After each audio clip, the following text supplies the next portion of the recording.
એસવીએમઆઈટી engineering કોલેજના innovation cell દ્વારા વિદ્યાર્થીઓ માટે ડિઝાઇન એન્જિનિયરિંગના પ્રોજેક્ટનું પ્રદર્શન યોજાયું હતું। ભરૂચની એસવીએમઆઈટી એન્જિનિયરિંગ કોલેજમાં વિવિધ બ્રાન્ચના વિદ્યાર્થીઓ દ્વારા ડિઝાઇન એન્જિનિયરિંગના વિવિધ પ્રોજેક્ટનું પ્રદર્શન સંસ્થાના પ્રિન્સિપલ ડોક્ટર દીપક દેવરે તથા ઇનોવેશન સેલના કોઓર્ડિનેટર પ્રોફેસર વૈશાલી પટેલ અને ડોક્ટર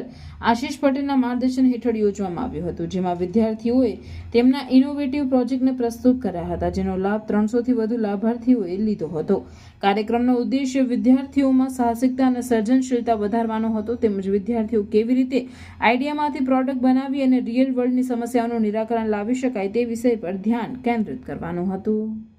ગુડ મોર્નિંગ, મારું નામ શાહ હેત, હું એસવીએમઆઈટીનો સ્ટુડન્ટ છું। લાસ્ટ યર મારું અત્યારે છે અને અત્યારે 4 વર્ષ દરમિયાન મેં એક પ્રોજેક્ટ કરેલો છે, જે છે સ્માર્ટ સિક્યુરિટી। અમારી કોલેજ માટે મેં એક ઓટોમેટિક ગેટ બનાવ્યો છે, જેની અંદર જેટલા બી સ્ટુડન્ટ હશે બધા સ્ટુડન્ટના ફેસ હશે અમારી પાસે, અને જો એ ફેસ મેચ થશે તો જ ગેટ મળશે, એટલે કોઈ અનનોન પર્સન છે કે જે કોલેજનો નથી તેને એન્ટ્રી નહીં મળી શકે। આજે અમારી કોલેજની અંદર આવા 15 પ્રોજેક્ટ છે, જે આજે અને એની માટે અમે વિવિધ એન્જિનિયરિંગની બ્રાન્ચો માટે પ્રોજેક્ટ એક્ઝિબિશન રાખેલું છે, જેની અંદર મારા અને બીજા કેટલા એવા 15 પ્રોજેક્ટ રાખેલા છે, જેની માટે દરેક વિદ્યાર્થીઓ એને આવ્યા છે અને એની અંદર અમે અમારા આઈડિયા એમને બતાવ્યા છે, અને એનાથી એ સ્ટુડન્ટ પોતાના આઈડિયા બી બનાવી શકે અને નવા પ્રોજેક્ટ બનાવી શકે, એ રીતનો આજે એક કાર્યક્રમ અમારી કોલેજમાં રાખેલો છે।